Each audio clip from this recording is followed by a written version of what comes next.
It is Wednesday, we are wizards, and today is a magical day that we call Wizard Wednesday. This is Elf channeling in with quantum style through the quantum downs, and joining me is...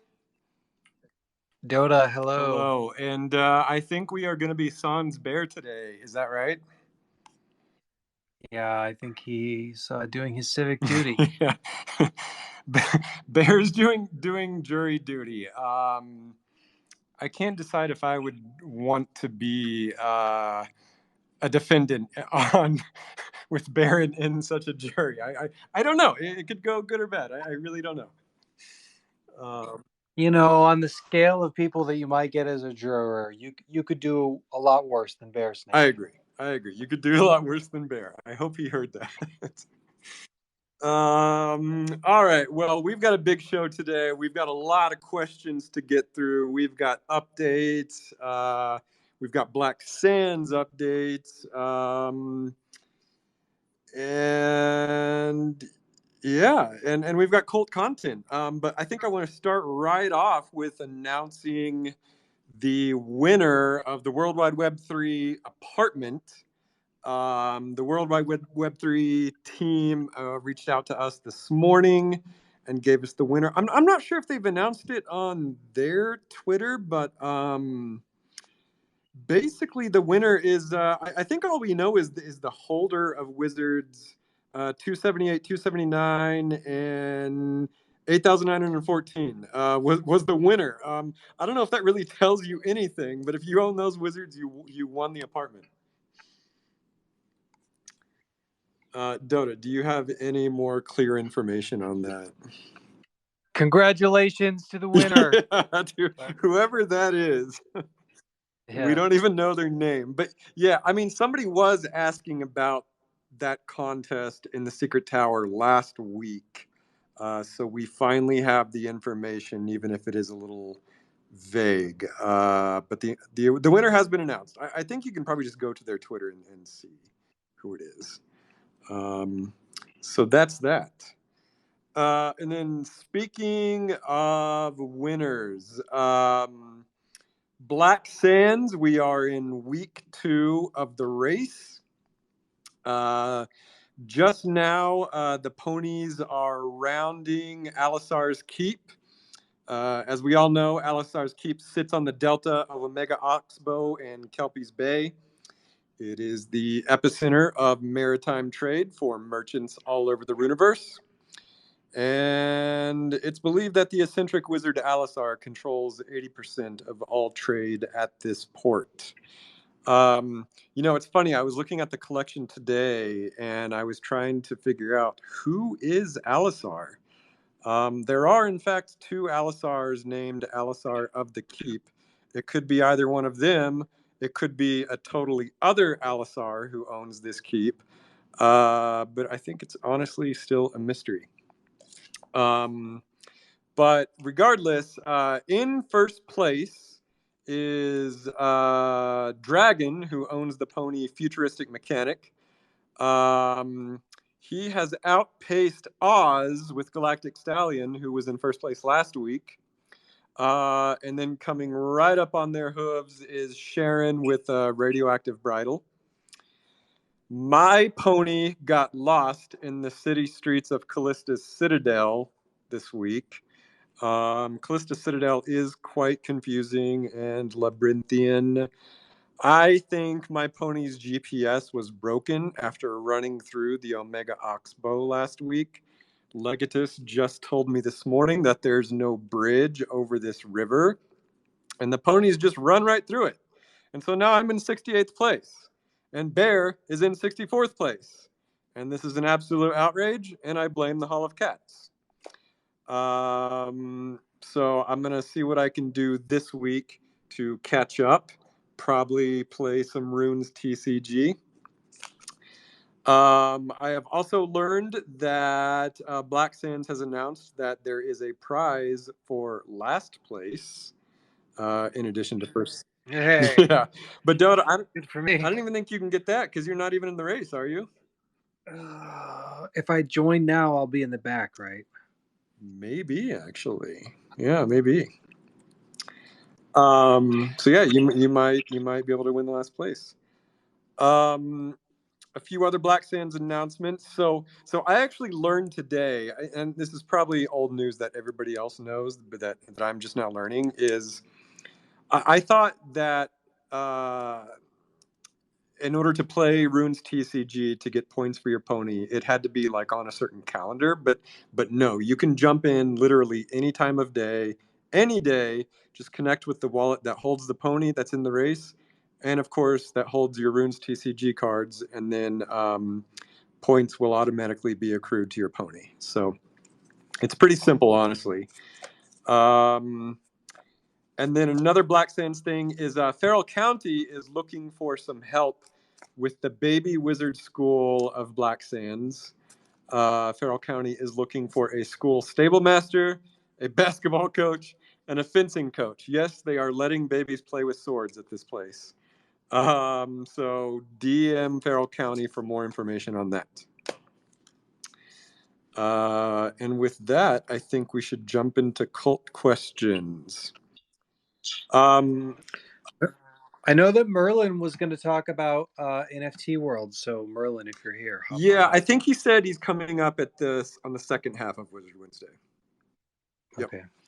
But yeah, anytime, Merlin, just butt in. Okay, Dota, there's two questions that I'm going to direct to you right off.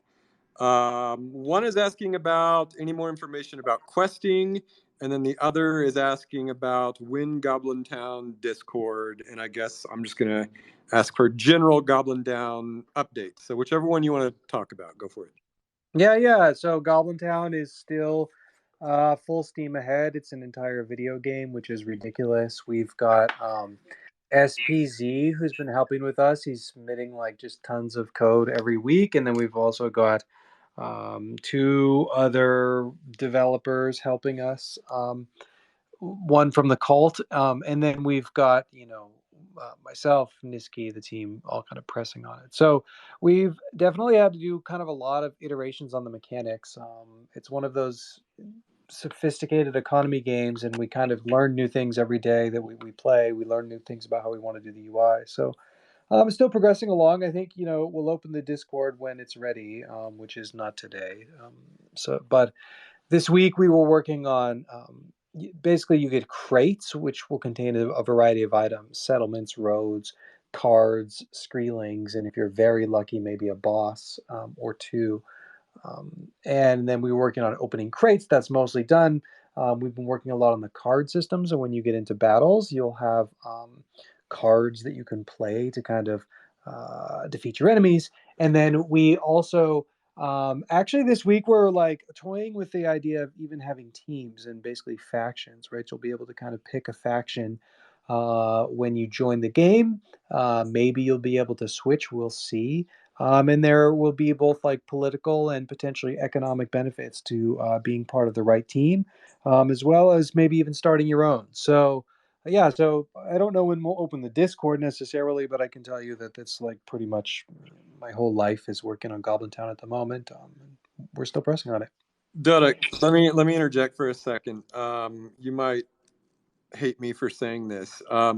I heard somebody describe GoblinTown as gamified yield farming the other day in Discord. Do you have any comments on that? Oh yeah, definitely. Yeah, I love that. I love that idea. I mean, so really it's this like PvP uh yield farming map based strategy game. So like it kind of the original inspiration was Sellers of Catan, but it's drifted quite a lot from that. So yeah, it'll be fun. Yeah, it's so funny how fast this whole space moves because like yield farming was like the hottest thing on crypto Twitter for months, and now I feel like it's such an old-fashioned term, but still like relevant at the same time, right? Like I don't know what's the current state of quote unquote yield farming. Oh, people still do it all the time. Yeah. Okay. Yeah, no, it's still very, very common. I mean, I think um you always have to answer the question why, like why am I participating in the system, and then like where is the yield coming from? But like, yeah, I think there's still quite a lot of people that yield farm, and sometimes they're very successful and have high APRs, and then sometimes, like, I think even yesterday, Digits got hacked for this like Merlin. It was actually called Merlin DAO or something. I don't know what the project was. Not our Merlin, no association. But yeah, they just basically like rugged, and everyone lost a bunch of money. But yeah, it happens every day. Okay, and then Tad was asking about questing. I think what I would say is just we're still designing the system. There's just so many things to consider. It's like we could do a really simple version, but then like every day we just have new ideas to make it more robust and interesting and fun and just something that straddles the entire token ecosystem that we've built. And so that's one thing that we're still just sort of designing, but I don't know if you want to say anything more, Dota. Questing is going to be fun because it's this mixture of lore and art and world building, and then your character will have stats, and then ideally there will be rewards. And so I think for us, one of the things that we're thinking through is making sure that the reward schedule is fun, interesting, valuable, making sure that we kind of like it's you want to be able to have things that you're releasing on a regular basis, on a regular cadence once you're really staking. So yeah, we talked a lot about like, well, what is the story of it, right? For us to just kind of say, oh, throw your wizards in this staking contract and a number comes up and a token pops out is like not that interesting for anyone, and we've all like watched where that goes, right? You see projects that do that, and then they really pump for like a month, and then the token price goes down and everyone just like abandons the project. And so for us, I think everything is about story. It's about like world building. And so I don't know. I don't know what. Yeah, Elf and I talk a lot about that, which is just like, how do we make it interesting? Yeah, I think like when we first talked about this a few months ago, someone asked if like, won't this radically change the whole project and sort of over financialize it? And like when you first like hear the term staking, like it's natural for your mind to go there, but that's where we're sort of trying to design around just a pure financial mechanic. We want it to lean far more into lore and world building and storytelling and like character building really more than the whole financial association with quote staking. So it's just got to be very thoughtfully and carefully designed. um, Okay, let's see. This was a question that I was going to give to Bear, but Bear's not here. It's from Snoop Dogg, and he's saying, I finally watched the Nobody movie. It was great. If there's a Nobody 2, can we get an FRWC poster hidden in the background? So the reason Snoop Dogg is saying that is because our lovely Derek Kolstad wrote the movie Nobody. And so I like the question would be like, can Bear pull some strings and get a poster in the background? I don't know. Maybe. I don't know. Let's test Bear's door opening magic, and we'll see. So yeah, TBD. Uh, let's see. Pedro M. Don't know how to read that name. Pedro something is asking. Is there anything planned with the Athenaeum collection items? Any notable uses? So as we said, the primary use for those items is to assist in storytelling, lore expansion, world building. And I've seen people do that certainly. But beyond that, yeah, I mean, I designed those items for other like specific games and more mechanical utility later. Um, the intent is certainly there. It just takes time to build these uses for them. But the intent is there, I guess, is all I can say right now. Okay, there's a few lore questions. Let's see. Dio is asking, why are there silver and gold skeletons in the wizard collection, I think you're asking, and which is superior? Well, Dio, the alchemists who experimented with necromancy and reanimation were using various alchemical elements during these practices, and they found that gilding these skeletons in gold and silver were very effective. I don't think either is superior, they just have different properties. Silver is often associated with the moon and femininity, while gold is often associated with the sun and masculinity. Those are some very basic alchemy archetypes. It's much deeper than that. I'm tempted to go on a whole alchemy tangent, but I won't do that today. But that's the basic answer.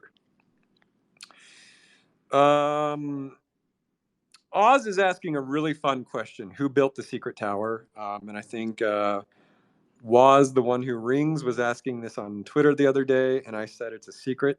But I actually have a more lengthy answer to this. Yeah, I guess I'll jump in.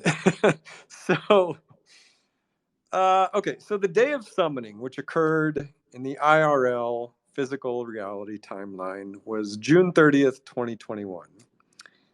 Is that right, Dota? Was that the day of summoning, June 30, 2021? Yes. Yeah, it was. I think so. Yeah, I think so too.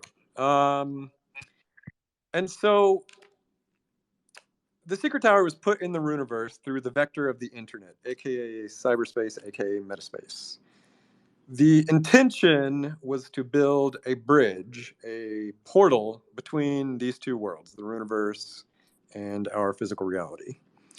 It was built so that humans in meat space could intersect with their avatar, aka wizard. I use the word avatar in the spiritual sense and also the digital identity sense. While this date of June 30th, 2021 is marked in our calendars, I do not yet know the conversion date for the Runiverse. But the day of summoning, I suspect it may even be in the future for the Runiverse timeline. But the important thing to know is that we, as the physical manifestation of our wizards, are we're currently writing out the lives of those wizards. We're creating the reality for the wizards. Every day that we develop them, we bring them more into our consciousness. We make them alive. This process has a profound effect on their timeline. We create their past, present, and futures at our whim, and thus their space-time is distorted. This process is personified by the great quantum Ouroboros, who allows this superposition to occur. The construction of truth and reality itself is dependent on us defining and observing it. So who built the Secret Tower? You did. We all did. By summoning your wizard through this conduit and coming face to face with them, and by speaking your wizard's name, you began this journey of creating this bridge and the whole world along with it. So I hope that made sense. That's the answer. Okay, and then Snoop Dogg has another question that actually, this could be a whole conversation, but he's basically asking, have we played with the Unreal editor for Fortnite at all? And if so, do you think this and similar tools will end up creating more content by amateurs rather than professional teams? Will it disrupt the economics of the gaming market? So yeah, this is a huge conversation. Woz, the one who rings, has certainly played with the Fortnite editor. I think we've seen some of his experiments on Twitter. Super cool stuff. There's this sort of timeless question that revolves around content made by amateurs versus content made by professionals. And then how does that affect the economics? I'm tempted to make comparisons to YouTube, where the democratization of content made by amateurs certainly disrupted media. Dota and I used to play a lot in the iPhone App Store, which was an environment where suddenly amateur game devs could publish content to the masses, and it took years for the professional studios to catch on. This is just a pattern that we see over and over again with the internet. It's a pattern that sort of has defined our age. Um, you get a new platform, and it's embraced by amateurs and artists and people who create because they love it. And then the greedy capitalists come along and sink their claws in, drown out the artists, and turn the whole thing into a money machine. And so I think in Web3, we're going to see a similar pattern. I think generally the democratization of content is a great thing. Um, we see AI really dipping into this territory. I think so far it's been a great thing. I think I would only exclude AI from it being great when AI becomes autonomous and cuts the human totally out. That is not democratization. That is an extreme form of centralization that, well, I don't want to cause too much anxiety about that now, but yeah, I mean, to your question, Snoop Dogg, yeah, I mean, I think it's just a pattern that we see over and over, and in Web3 we'll go through the same thing. Dode, I'm sure you have a lot to say about this. I don't think that it will change anything fundamentally. It's sort of like Roblox doesn't, well, okay. Roblox doesn't really like change the fact that Roblox is making most of the money, something like that, right? The like what you basically have is kind of this like laboratory of like unpaid employees who get to explore the more open market on Roblox, and that's what you'll see with Unreal. I think is that what you basically, you're Unreal, and you look at Fortnite and you're like, our users want all of these new games to be created. Like, how can we make sure that another game like Fortnite doesn't come out that's just like a little bit different, that's like better than ours? And it's like, well, turn it into a platform and then let your users discover that for you. And so I don't think that like necessarily upturns the whole market. I think that they certainly will want to kind of hold up creators that make a lot of money. Roblox does this. Everyone does this, right? Every sort of platform does this. Is you kind of want to you put the creator front and center that made a lot of money, and you show them off. You parade them because you basically want to attract more creators to like build on your platform. But like platforms always do, they kind of eat their inventors, right? So you see this with Apple in the App Store. You build an app you raise money for it, right? And it's so fundamental. Well, they just like integrate it into the OS. They've done it hundreds of times. You look at Amazon. You make your store a platform for third parties to sell products. Then all of a sudden you're like, oh shoot, our partners are making a killing on batteries. We should make our own branded batteries. Costco does it with Kirkland products, right? It's just like the point of being a platform is actually so you can kind of like discover demand that you weren't aware of before. And so I don't think Unreal Editor changes the market. It just like actually probably solidifies Fortnite's position in the marketplace. Yeah. I'm realizing that Snoop Dogg was really just asking about Unreal Editor and Fortnite, but the comment wasn't really about Web3 or blockchain. Because yeah, I mean, if you make content for Fortnite through the Unreal Editor, it doesn't mean you own that content. I'm not really sure about their business model here. But I mean, this is just why I think Web3 and metaverse and blockchain-based assets is far more interesting and potentially disruptive. I don't know, Because Matto, what do you think about this? I'm sure you have some opinions. Oh, I only know briefly. I think they have like some way. I think they pay in like Robux, so like they pay pretty much like their own like centralized currency. And then I only put the laughing emoji because I remember reading articles. The mainstream media, I think they try to pose it as like Roblox is utilizing child labor for their platform, and like I always found it Max. really funny when they like hilarious when they put it that way. Like I'm sure these kids are having fun making whatever world and game they have, but like to frame it as like Roblox is utilizing child labor in order to build out their platform was like the Right. most funny thing. I can only imagine what they're gonna do when blockchain gaming starts taking off more. Yeah, it's like Chuck E. Cheese uses child labor to get children to Right. play their games. Yeah. No, I think that's a good argument, though. I can see that. I mean, the kids are creating the content that the other kids use. It is. I mean, yeah, the kids are having fun and they don't feel the quote exploitation, but that's not a bad argument, really. I say It'll be sue a the lot shit out of better. it. It'll be a lot better when the kids can actually cash out on whatever currency they make from building in the game, rather than Yeah. just being able to use it for fun bucks in the game. Fun bucks. Man, Dota, we need some fun bucks in our ecosystem. That's the new wizard fun token. bucks. Oh man. Okay. Let's see. I think. Oh, O has a question. O says airplane food. What up with that? Yeah. What up with that? I don't know. Airplane food's pretty nasty. It feels like it's gotten worse too. Yeah. When Virgin Airlines went out of business, it just never recovered. Yeah.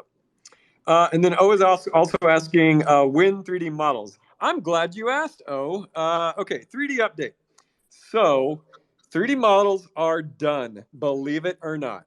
All the geometry is done, all the rigs are done, all the textures are done. I mean, we could ship them today if you really wanted. So why are we not doing that? Well, we are building a really beautiful 3D website for you all to interact with your 3D model in. Dota, what do you think? Is there another like week or two on that website? Any sort of estimate? I think it's more than that. I think it's more than that. It's still a few weeks out. Okay. But I mean, I think one of the things that's important to know is we're working really closely with our partners, any metaverse partners that like are going to include the wizards. So it's pretty interesting. I mean, you can talk more to this about than I can, which is like basically every meta is like still trying to develop a standard, so they all have their own standards, and so we end up like exporting all 10,000 wizards like a different way for every partner that we're working with. Oh yeah, it's insane. I mean, we've had this talk before about like building interoperable assets, especially in 3D, is just a Herculean task. And like every week, a new partner just stumbles upon us and says, "Hey, can we use your rig?" And then they're like, "Here's our tech specs," and it's totally different from the last person we were working with.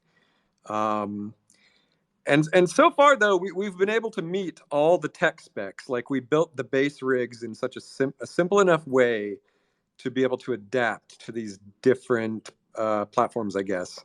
But yeah, I mean, it's very exciting. I mean, nothing has been insurmountable yet.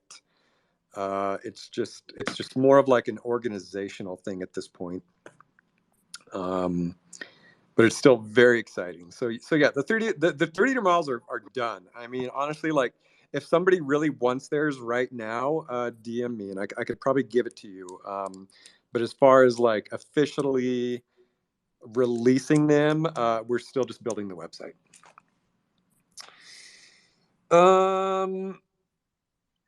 Merlin, we're about at the halfway point. Do you want to come up and tell us about NFT Worlds?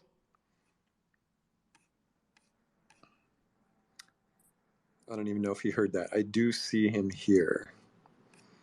I invited him up, but I guess we just wait. Okay. Hi, GiveaHoot. Oh, Hey. Oh, what up, GiveaHoot? What's happening? Happy Wizard Wednesday. Happy Wizard Wednesday. Before Merlin goes, let me just plug something on Runes real quick. I wanted to hop up and say, I'm not sure if people have seen, but we are, so way back when we launched the core set, one thing I'd mentioned is that purchasing core set packs would enter you into a raffle to actually win like NFTs of the actual card art, not like the actual playing cards, but the card art for the cards. And so after a little while, we finally got around to setting up kind of how we're going to do that. So the first raffle is tomorrow. And so basically anyone who's purchased a core set pack is automatically eligible for winning. So we're going to raffle off like this basic and alternative version of the card art as like a package. So if you win a raffle for a piece of card art, you get two pieces, the basic and then the alternative art versions. And yeah, your raffle entries are according to how many packs you purchased. And so special edition packs counted as 5 raffle entries, standard edition packs counted as 1 raffle entry. And yeah, so I don't know. I'm super excited to kind of get this art in people's hands. I know there's a lot of people are interested in certain card art, and I don't know. It's just I'm super excited. We're gonna stream the raffles on the Runes TCG Twitch stream, so people can kind of tune in live and see if they win or not. But that's fantastic. GiveaHoot, I have a question. If people Yes. still want to buy just like a regular pack, are there still some available? Yeah. So there are special edition packs available still, and standard. And so I think there's a few hundred special edition packs left. They're 0.015 ETH, and then standard are 0.005. And actually, standard packs are mintable indefinitely. They're open edition indefinitely, just because I wanted to basically staple the entry to Runes to a floor. Yep. I didn't want basically only a certain number of people to be able to play the game. That seems kind of very counter to what to something like a card game. Yep. And yeah, so yeah, standard packs will always be mintable. The mint site is pinned to the Runes TCG Twitter, and yeah. Got it. If anyone here has not bought a pack of Runes TCG yet, what are you doing? It's one of the most fun projects I've seen come out of the cult. And GiveaHoot, I think I'm gonna play a game of Runes TCG either tomorrow or Friday because I need some pony points because losing to Bear is just unbearable. Yeah. That's the definitely. What I mean, it's like it just is awesome, and it's so fun to have had a lot of activity from Runes come from just people wanting to train, but then they end up having a good time. And yeah, we're gonna start up. We normally do monthly Runes tournaments as well. We did one for February, one for March. We skipped April because March was pretty heavy, and we also wanted to implement some features so that running tournaments is a bit easier.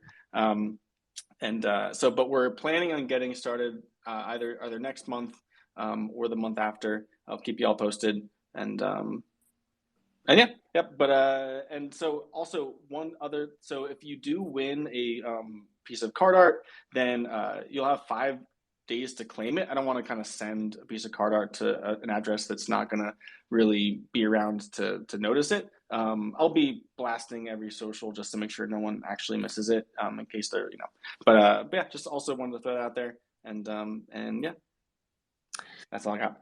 Thanks, GiveaHoot. And speaking of amazing projects, the great and powerful wizard Merlin is here, who has built an entire world. Merlin, what do you got? Hey guys, how's it going? Hello. Yeah, so excited to do season 2 of Forgotten Worlds. So it's been building in secret for a little while now.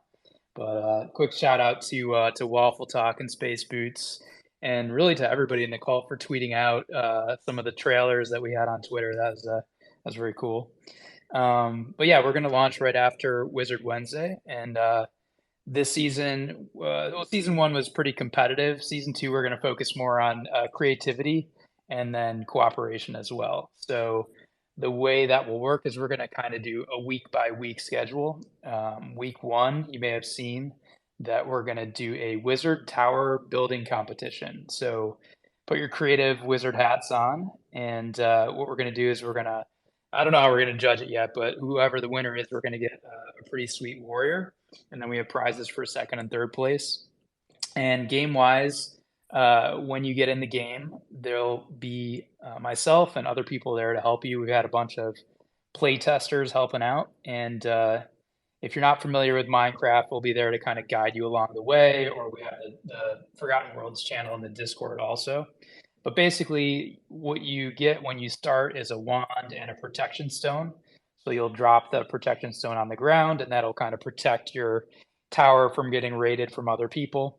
And then, build away. And then week 2 and week 3, they're going to be focused on some of the bosses that you may have seen in the trailer. So we have 2 different worlds right now. We have a beginner world and an intermediate, and each one has their own Runiverse themed boss. And I'm not going to give away the surprise or the mystery, but you'll find out who they are. And each one's going to take probably 5 to 10 players to take them down. So we'll organize as a group, either as a collective group, or you can make teams if you want, to try to take down the bosses. Let's see. There's some other new features to this season. So we added loot. As you kill the monsters, they're going to drop random loot, but we also have some Runiverse specific magic items that are going to be super fun. We have a brand new combat system, so you'll gain HP as you level up. Everything that you do takes mana, so casting spells, but also running around, swinging swords, all that. So it's much more challenging than the normal Minecraft. And then we have, last but not least, we have pony skins and we have soul skins. So all those are super fun. And the way that the skins work is you just, as soon as you get into the game, there's an owl on the bridge. You just click that and you can pick any of the skins to choose from. You don't have to own the wizard. You can just wear whatever you like. So that's kind of the basics. And again, after Wizard Wednesday, I'll be on with anybody that needs help.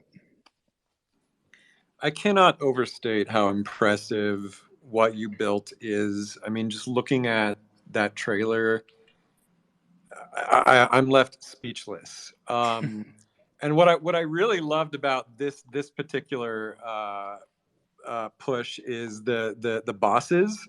You shared with me some of the surprises on these bosses, which I'm not going to ask you to reveal. But how many bosses are there? Well, right now there's 2, and like I said, they're both Runiverse themed. There's going to be 4 ultimately. So the way that the leveling works is you can go from level 1 to 50, which I think is the same as the Runiverse game. And so the first world anybody can enter. We call it tier 1.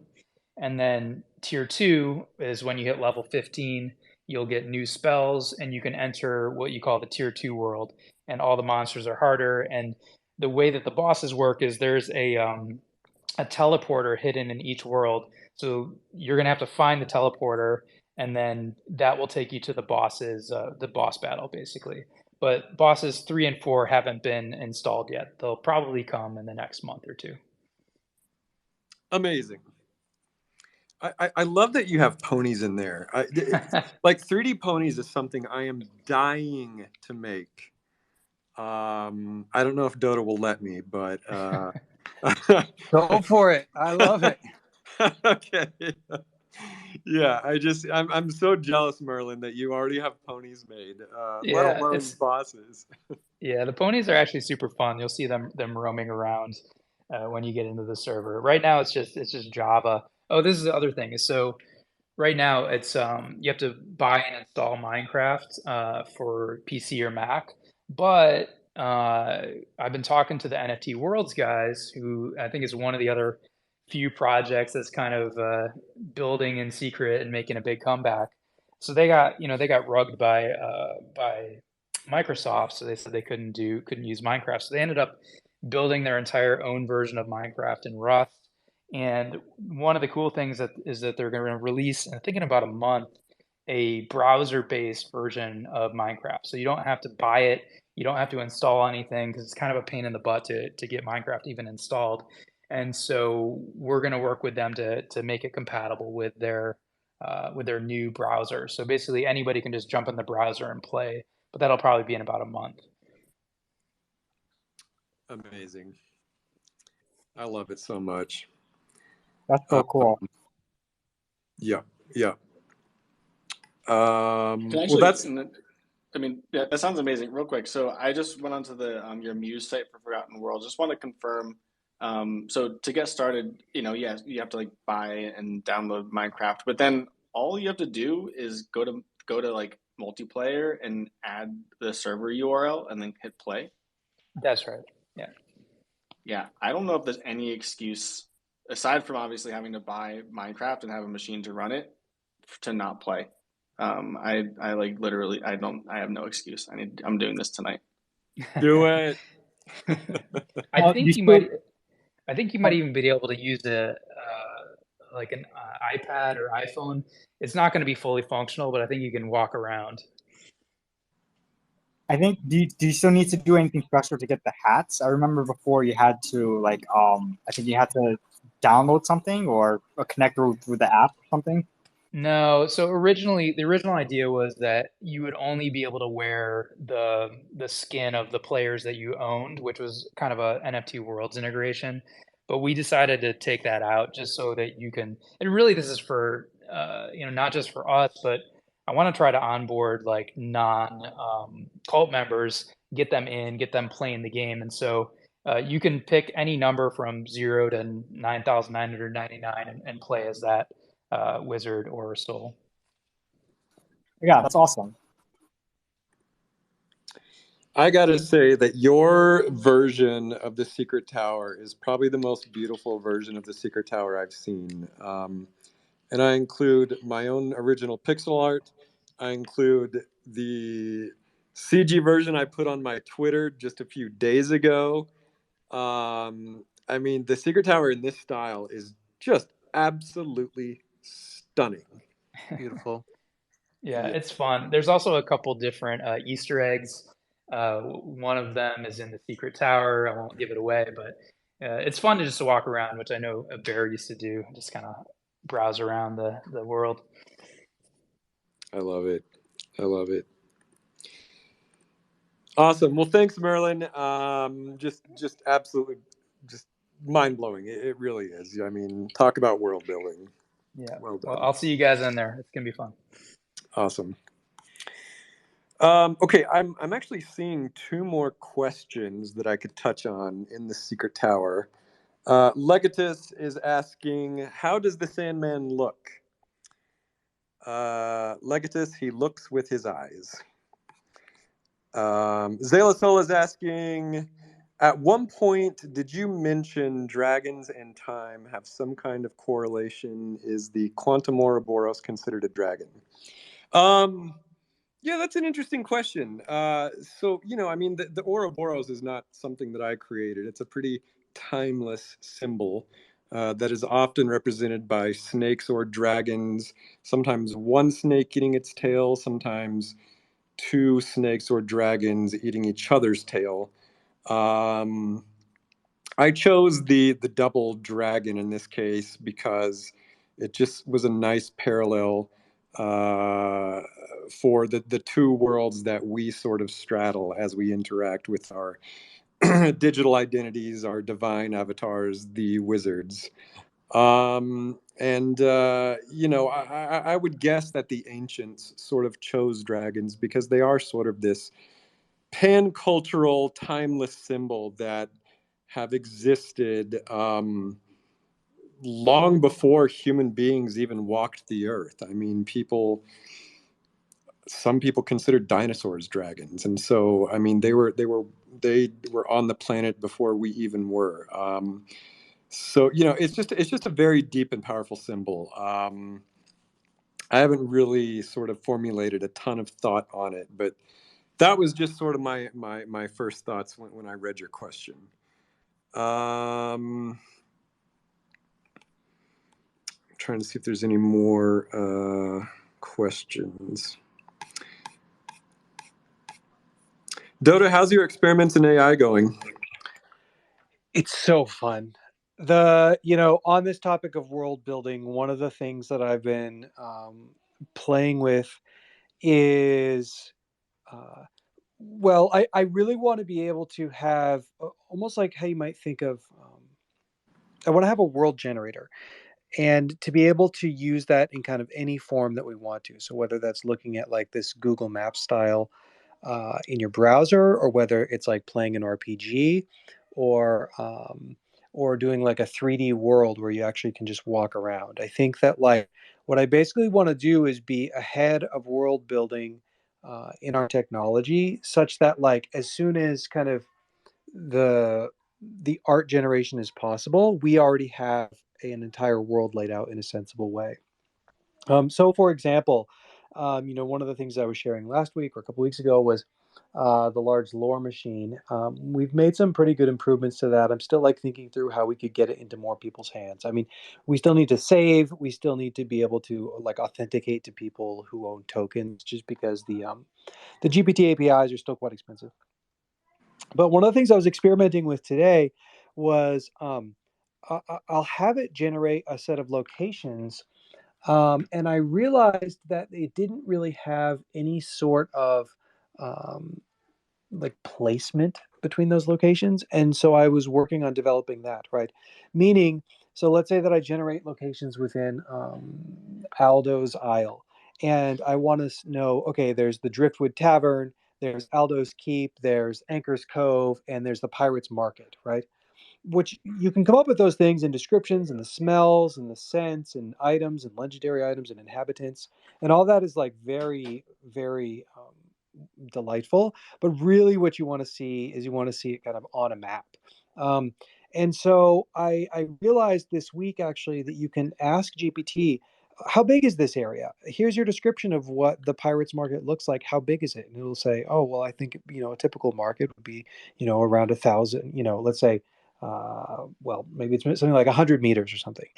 And then you can basically say, well, like, where would the Pirates Market be relative to Anchor's Cove? And it's like, oh, it's south of Anchor's Cove. And then you can kind of take those output of all the descriptions and their relative positions, and plot them on a map, and sort of like solve for where those locations might exist. And then you can kind of like, the first step is that you like pick a color. You're like, what color is the market? And then you say, well, generate me some textures for this market. And then we can basically sort of well, as we progress, we can zoom in and increase the resolution of the Runiverse. So yeah, these would be some of the things I'm playing with, hoping to kind of release them as they start to be more usable. Yeah, somebody asked me the other day if we were like working on too many things at once and not like concentrating. And I actually want to address that. It's actually, for me personally, and I think like a good productivity hack is not to just focus on one task, finish it, and then move to the next. I have found that I can actually be far more productive if I work a little bit on one task, then jump onto another and work a little bit on it, and just sort of spread my effort among several different tasks. Because what happens if you work on just one task at a time, start to finish, and just go down them like with like a machine-like sort of pace, is you tend to like, okay, as you get like 2 or 3 hours into a task, you tend to slow way down, and you tend to like sort of noodle on insignificant details after about 2 or 3 hours of work, and that like greatly slows you down, and you don't even realize it. But if you're working on multiple tasks at once, then you're getting like a good amount of solid, meaningful work just by switching to a new task. And so while Dota's working on GoblinTown, and then he works a little bit on AI maps, and then we work a little bit on staking designs, it's actually far more productive when you're doing a lot by yourself. I mean, me personally, I spend my time between 3D and a little bit of lore here and there, and a bunch of other tasks that we don't even talk about on Wizard Wednesday.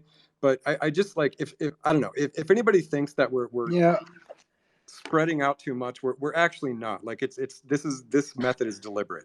I mean, I think that like, I feel like we're working on too much, and we're always canceling stuff that we like. We're always saying no to like 100 other ideas that we have. Yep.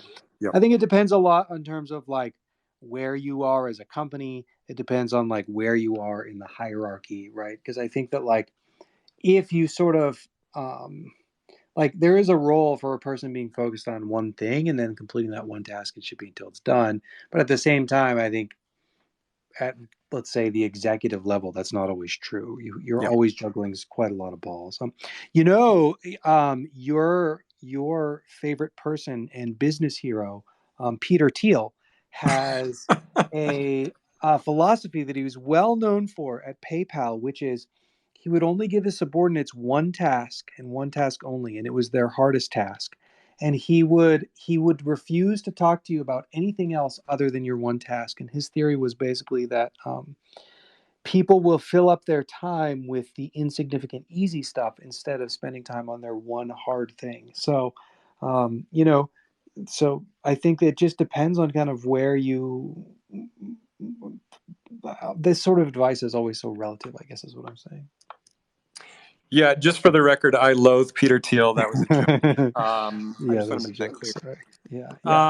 So it's unsurprising that someone that you loathe has the exact opposite approach as you. Yeah, but I think the key here is like subordinates, which is also just sort of infantilizing and insulting. I'm sure that he himself doesn't hold himself to that standard, but that's an entirely different conversation. I think you're right. Yeah. So anyway, let's talk about some cult content. There's been some great stuff this week. In addition to Merlin's season 2 of NFT Worlds, and in addition to all the developments over at Black Sands, GiveaHoot posted a really fun piece of art that I believe was commissioned by Pakilia. I don't know if I said that right. Really nice piece, but what I really want to note is apparently the artist, actually, GiveaHoot, you're here. Do you want to tell me what the artist said about making this piece? Yeah, totally. So, yeah, Pakilia is the handle. The magnetic cat is what they go by. And I want to find the exact quote. So yeah, I mean, I don't commission a whole ton of art, but I mean, the entire core set collection was a giant commission that I kind of managed. And one of my goals for that and all commissions is just like to make sure that the artist is like having a good time and enjoying what they're doing. I never want it to feel like I'm approaching someone and telling them exactly what to do and like just like kind of just having it be like transactional, and I want them to like feel inspired and stuff. And so when we wrapped up the commission, and actually I didn't even kind of prompt it, but the magnetic cat was like, oh, I loved working on this piece, and I was like, oh, that makes me feel super happy. Like that's like one of the most important things to me, even more important than what actually is the outcome. I mean, that just a good outcome will follow that, I feel like. And so I was like, if you don't mind me asking, what did you enjoy about this process? And they were like, oh, like, normally I get commissioned for cyberpunk stuff. And so, I really like fantasy, but it's not, I don't get to work on it a ton. And so they like, I really liked that. And then actually a little while later, they're like, oh, actually, and one other thing about this piece was that I enjoyed it a lot because the characters were in pixel art. And so the exact quote was, the other cool aspect I enjoyed a lot was the fact that the characters are in pixel art and need to be interpreted in my way. That was cool because with pixel art, it's like you need to see details where they don't really exist, and it's fun. And I was like, there it is. I was like, wow. And I was like, you kind of, I was just like, just by the way, like the pixel art was an intentional choice for that exact reason. And I could not be happier that you said that. And so yeah, I thought that was like just a mouth drop, jaw drop, mic drop moment. Yep. No, I loved hearing that. GiveaHoot shared that with me a few days ago. And so yeah, I love that was mentioned by the artist, and they certainly interpreted the pixels in a really fun way. That's what this project is all about. Going down the list, and I'm pulling these all from Tanya's Cult Chronicles. One of my favorite warriors, Joan Danger of Riff Raff, another really great piece interpreting the pixel art. It is the female warrior with the shield and shield only. There's just there's something so much fun about warriors who only have shields. And then our very own Magus Wazir did a really fun video this week. He just titled the video GM, but it's just sort of a like a kind of trailer that just sort of reinforces the entire ethos of Forgotten Runes Wizards Cult. Another really fun piece was by mmmaze.eth, a fun derivative of Cryptodes and Forgotten Runes. That is a derivative collection I would love to see. We love Grimplin, we love Cryptodes. A mashup of Forgotten Runes and Cryptodes would be amazing. Magus Devin, you're here. You did a really fun piece this week. Matto, you seem to be taking your own AI model in just amazing directions. Do you wanna comment on this piece? Yeah, actually, I've been training this model. I want to say since like maybe December, and like it's come a long way. I think when I first started, like it was coming out like very kind of like sketchy, scratchy. And like I tried my best to make sure that like whatever I'm like when I'm training with, I want to like train it in like kind of like a unique style rather than like training it in like it's training it in a style that kind of like mimics anyone's specific art style. Yep. I think I've done a pretty good job of like kind of like it's really fun actually. Like kind of like it seems like I know like there's a lot of people kind of like mentioning that like with AI art you're just kind of like prompting, but like when you actually get like into like the nitty gritty, if there's like a very specific output you want, like you have to work for it, and like when you're messing with it's almost like it's like using like Photoshop. It's like anybody can kind of like use Photoshop as like it's like a toy, whatever, and like kind of like do basic stuff with it. Yeah. But like there's just so many like when you dig deeper into it, there's like so much to learn and so many options to play with if you want a specific result that's very, very narrowed down. So I've been having a lot of fun with it. I think for that piece I've been generating right now I have about like I think 10 gigabytes worth of images I've generated. And like I just run my generator, I go through like the best ones that I like, and then the process for that one is actually like it's about like maybe 3 gens that like I combine together through like I use different gens as a base to build off of each other, and then after it gens I also like do manual editing in Photoshop, and then I'll throw it back into the AI for instance her boots were like they kind of like green like blobs that didn't really look like anything. So I actually had to go over, touch it up in Photoshop to make it like kind of like the shape of like a shoe that I wanted. And like obviously I'm not really an artist. And I made sure like I don't want to rely on like asking like Brett or whatever, hey, can you touch up a shoe, whatever. Like, I want it to be my own thing.